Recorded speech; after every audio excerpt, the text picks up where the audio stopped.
Good afternoon and welcome again to another edition of Stay at Home and Brew It. I'm Jeff Perot. I'm Michael Murphy. And today we're going to talk to y'all a little bit about recipe formulation.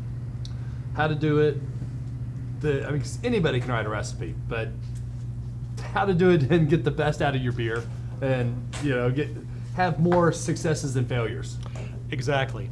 And so, one of the things which I think, both of us have experienced here in the shop is, somebody comes in and they're like, all right, I want to make my own recipe. And one of the episodes that actually Michael and I, you and I did it a couple weeks ago was on making an extract recipe or making a beer kit recipe your own. Yep.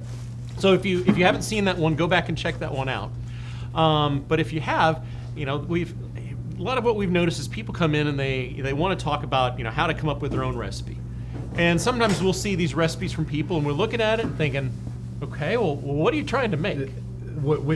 That's a fun game we play around here. Is, we'll take a look at the recipe and, we do it to your orders, guys. So we'll look at your recipe and we'll look at your hops, maybe your yeast, and we're like, I wonder what they're brewing. A lot of times we can kind of figure out, in general, kind of get close. But sometimes we see some of these recipes and, we have no idea what's going to go. And honestly, sometimes we see some of them and we're like, man, I don't want to try that beer. Because from what we know, from our brewing knowledge, we've learned how to formulate recipes. So, we learn how to balance that caramel and how to balance that roast and things like that. Yeah. Sometimes we see recipes that are way out of whack. And so that's kind of what we want to kind of go over with you guys. And this is going to be the first of what, 4, 5, 6 parts maybe? Yeah, several? It's going to be multiple parts because what we want to do is we want to try and help you to, as you look at formulating your own recipe, to know all the ins and outs of it. So, as we start this, if you think by the end of this, first episode you're going to know exactly how to do it, I'm sorry. You'll have an idea. We'll have you guided towards a way, but we're going to do several more. We're going to do, we've talked about doing a whole, talking about base malts and the difference between your pale malt, your two-row, your Pilsner, kind of going over the different flavor components to those. Same thing with your specialty malts, your crystals, your roasted barleys, your chocolates. So that way you really have an idea of your ingredients. And that's something we're going to kind of talk about a little bit more today. But definitely we hope to dig a lot deeper into kind of the grains and then beyond that, malt and, lots of different options. Yeah. So, although a lot of homebrewers, one of the things you want to do is to formulate your own recipe, and it's kind of part and parcel to the nature of homebrewing because we're creative. Yep. Michael tells me sometimes about his recipes, and I'm thinking, that's interesting, or I never thought about trying that. And then there's occasions when we're like, I'm not sure I'd make that, which I'm sure he does the same about my recipes too. Yeah. But before you start creating your own recipe from scratch, first thing, calm down. Yes. Just slow your roll. And I say that with love because you can make a really good. We have great kits, and like we talked about in the previous about making a kit your own. You can do a lot of things and make that your own before you totally jump out there and writing your own recipe from scratch because it could easily go wrong if you don't have the right guidance. Yeah. So first off, brew some kits. Actually, I brewed kits and prefab kind of recipe type things for years. Yep. Before I actually launched into anything else. And the reason those kits are good is because they've been brewed before. It's a good recipe. It's good. Yep. Exactly. It's proven. And so, the beer you get is going to be one which you'll like. Yep. And the other thing is, if you feel like, okay, well, I still want to do something, like we said in that previous episode, make some small tweaks to a kit. Yep. Change out a hop. Maybe add in a different grain, see kind of what happens in there, try a different yeast. Yep. So make small changes to the kits before you even, start doing a recipe. The other thing is understand the brewing process. Yeah, I think there's a lot of brewers out there that want to take that jump, and I totally get it. We early on were definitely tweaking recipes and making stuff our own. So that there's that want to jump into it, but you don't know quite about mashing. And even though you're brewing all grain, you don't know the difference in your 148 mash to your 156 mash. So that's why, it's definitely important to know your brewing process and understand the ins and outs of that. Exactly. And that's everything from sanitation to understanding your mashing process to understanding hops and hop utilization to to even all the way up to serving it and understanding how the kind of the lifespan of your beer and when it hits its peak of being really good. One of the things which I think is one of a really great resource is John Palmer's How to Brew. Yeah, people getting into the hobby now are blessed with this version. The one I had was an older version, and it was about half that size, and the information was solid for the time. But that's 5 years ago, and a lot's changed. And then he came out with this book, and I still use this book. I still occasionally something comes up, and I will go to this book and different information. It's a wealth of information. And since I'm older than Michael, I had stone tablets and cave drawings to look at. But no, I'm just kidding. But this is a great book. It's worth purchasing. I mean, it's a pretty big book, but the information that's in there covers all the way through the process from grain to glass, and is excellent in having helping to understand your process and learn more about it. Yeah, I can't even begin to explain the amount of information that's in there. He goes over water profiles. Like I said, this new version is just incredible. The amount of information that John Palmer put in this, and for those that don't know who John Palmer is, he's kind of like one of the godfathers of homebrew. He would be on the Mount Rushmore of homebrewing. Like he's one of the classic guys that a lot of us have learned from. We would not be on the Mount Rushmore of no, nowhere near. So once you're pretty confident in your brewing process, once you've done some kits, and not just 2 or 3 kits, I would do 10 or start tweaking some stuff. So once you have all that done, then what? After that, you might want to start looking at brewing some recipes that are specific to styles. For instance, there's some great books out there. Like one thing which I have, I think Michael, you have a copy of it, and Definitely. I encourage a lot of people to, is Brewing Classic Styles, that has a recipe for every single style in the BJCP manual, at least for I think the 2015. There's a few new ones, but takes you through all the styles these recipes work. I've brewed them and loved the outcome. Yeah. This is a great resource. There's Ray Daniels' Designing Great Beers, which is also good. It's not exactly bathtub reading though. It's pretty intense, and there's not any recipes in this one. And then actually, the Brewers Publications has one on alt beers, one on bocks, brown ales, pale ales, mild ales, Kolsch's, and some of the ones we don't even have here. Yeah, and those really go deep into that particular style. I mean, the pale ale book. Excuse me, pretty good sized book there. So lots of good information there. I've only flipped through a couple of them. I haven't read any of the style specific ones. Me personally, I use Brewing Classic Styles. It's a great resource. I wish they'd kind of update it. Yeah, because it is a little older. It is. So some of the ingredients aren't perfect. We don't have, and all the recipes are in extract version. They do give you the all grain version also, but they all are listed extract. So yeah.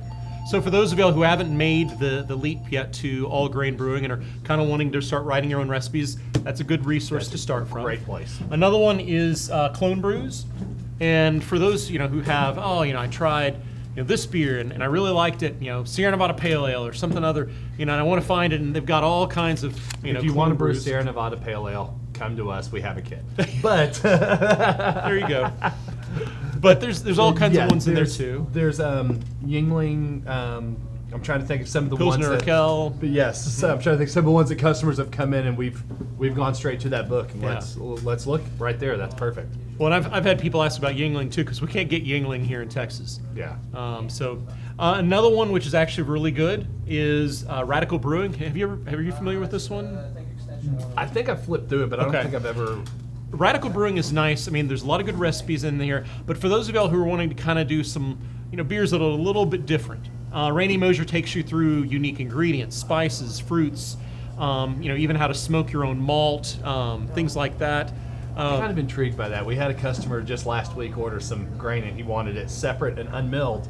And I called him to make sure, Sure. you didn't want it milled like you. And he was like, yeah, he goes, I plan on smoking my own grain. Nice. And I'm really intrigued by that. I smoke every weekend almost now. Like, with the quarantine, we're always throwing something on the smoker. So I think I'm going to take some grain home and just try it. Yeah, give it a shot. And take a look at the section here. Rainey Mosier has some good stuff on that. And he has a lot of those kind of beers and ways of brewing that are kind of a little bit different. And even Homebrew All Stars by Drew Beecham and Denny Kahn. I haven't read that one yet, but I've heard good things about it. And they take you through a lot of proven recipes as well and proven techniques. So these are ones. Those I'm trying to think. We had another one at one time, or maybe I got it off Amazon or somewhere. That's it's Dogfish. Oh yeah. It's not Radical Brewing, no. but it's Extreme Brewing. Extreme Brewing, yes. And that one has a lot of. It's a lot like the Radical Brewing. I mean, if you're a familiar fan of Dogfish Brewing, you know they don't do anything halfway. So it has a lot of really interesting recipes in that one. Yeah. So that's another one that I've used. So look through these. I mean, a lot of these have proven recipes that these people have brewed. They're good. You can follow them and create a great beer. Yes. Now, once you've done that, another important thing is knowing the styles and reading through them. See, and I think that's kind of where it all starts is understanding, like this beer here I'm drinking. It's from our friends over at Outfit Brewing. Mike just dropped it off. It's their Belgian Blonde. So if I want to create a Belgian Blonde, it's a style I'm not real familiar with. I've had this one. I really like it. Where would I start? Well, I personally would start with the BJCP guidelines. Mm-hmm. If you're wondering, BJCP stands for Beer Judge Certification Program, and you can look it up online at bjcp.org, and on there it will have all of the styles listed. And what's nice is it oftentimes gives you a short little history, which a lot of these styles have interesting histories behind them. Oh yeah. And then also it'll give you kind of a basic idea of malts that are used, yeast, and hops. Yeah, and then it also tells you beyond that, what your gravity should be, how many IBUs you should have, what your ABV should be. So I mean, it gives you this range. So if you want to create a Belgian Blonde, not to make it a 10% beer because that. Yeah.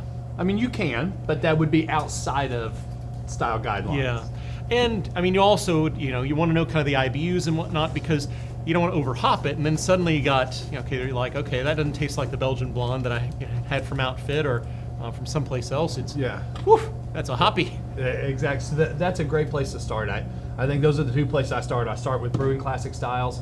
I look to see what recipe they have, if they have a recipe. Then I go to BJCP. I look at where I should be. That way I can start to formulate an idea in my mind how dark it should be, how, like I said, that BJCP guide is going to give you a lot of good information. Yes. Along with that, what can be really good, if there's a style that maybe you've heard of, or maybe you think you've had it before but you're not sure, at the very bottom of each style category, it gives the commercial examples. Which can be great because you can try something and say, oh, I think I'd like to brew, like for instance, I read the description of a Goza. And I thought, I love sour beers, and that's one. I love salty snacks. And I'm like, this is that's your heaven. Right I know there. it's that's perfect marriage. It's awesome. Right there. And so I thought, I'm gonna try this. But then I thought, I'm gonna drink one first. And I drank one. I was like, I don't like that. That was awful. Wait, never mind. That's not what I thought it was gonna be. Yeah, exactly.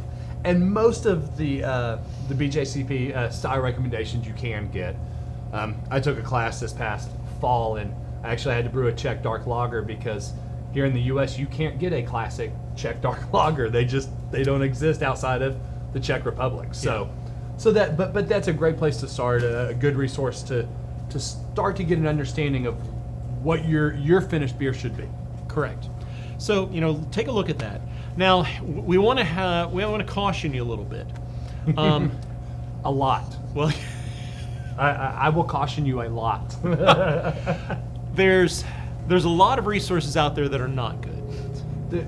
So the biggest thing that I think people have to understand is, no matter what website, in general, a lot of these websites, and I don't want to name any of them, but anybody can post a recipe to.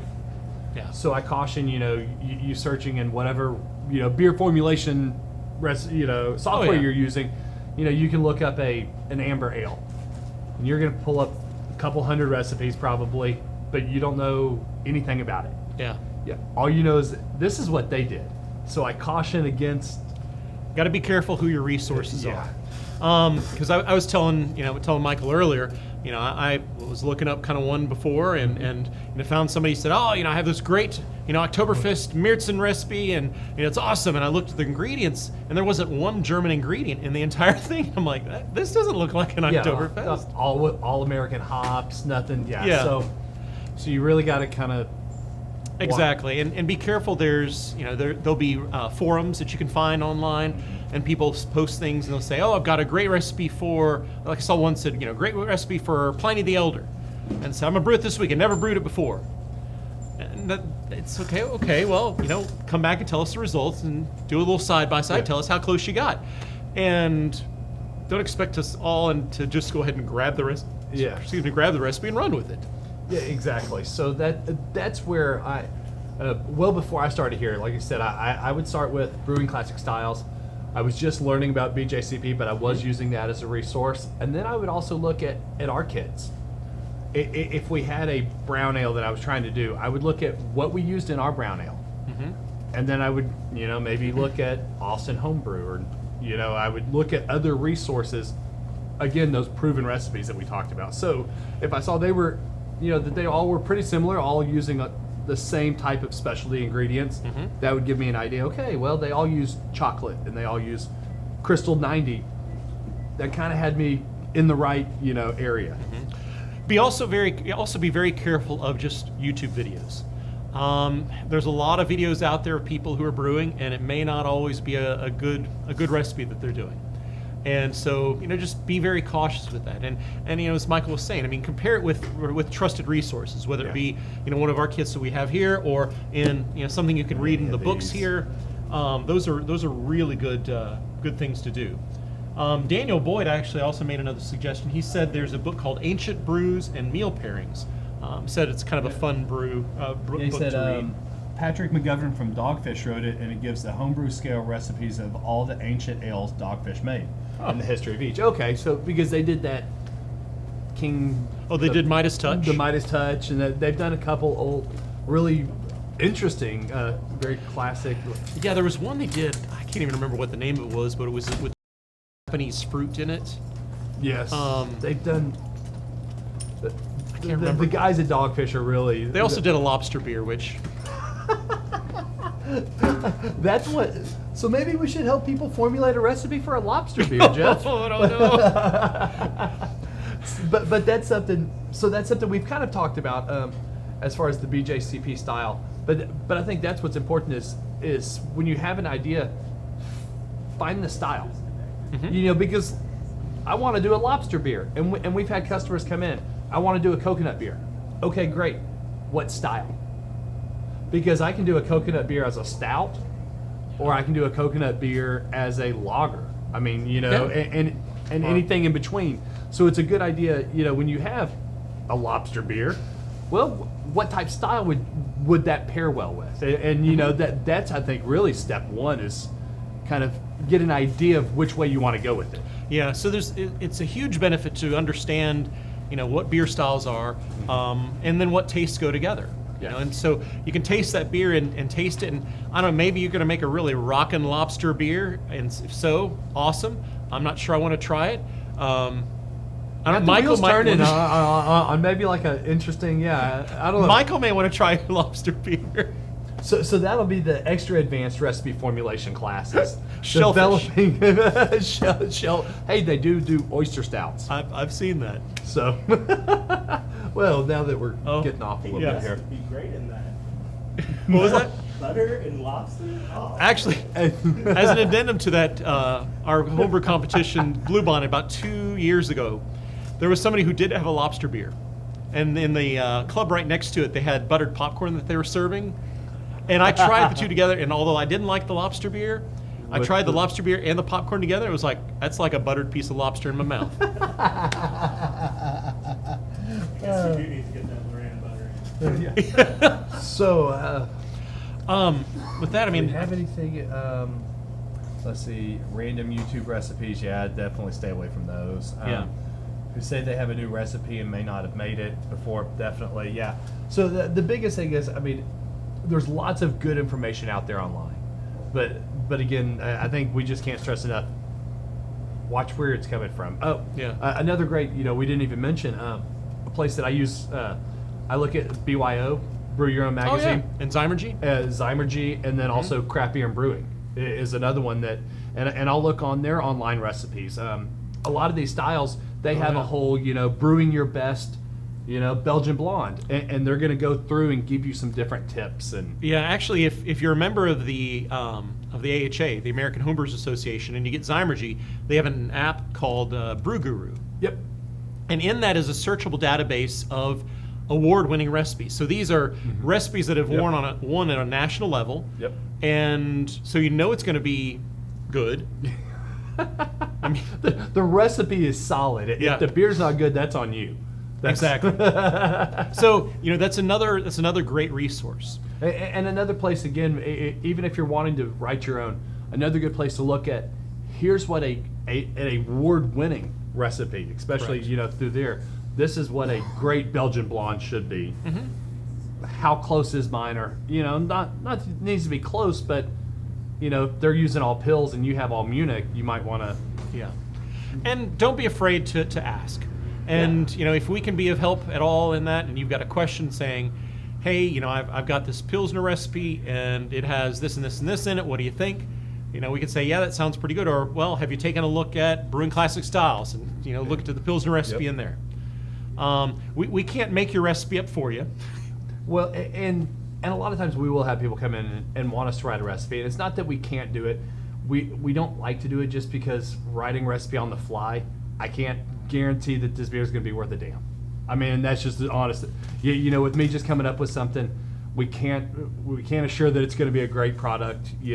We have the kits that are solid, we have the books with solid recipes, so that's why we kind of shy away from doing that. Yeah. It's just we're trying to help you make a better beer, and on the fly, a lot of times I can't. But, if you found a recipe and something, it says and you something want some odd. critique, or you want Correct. we definitely can. You help like there. you may say, hey, I've got this amber ale, and it has 5 different kinds of crystal malt in it, and it's a pound of each one, so I'm putting 5 pounds of crystal in there. What do you think? If Probably you're doing not a a good 20-gallon idea. batch, that might work. But True. But if you're making a 1-gallon batch or a 5-gallon batch, then no. Yeah, exactly. So, and that's definitely something we can help you with.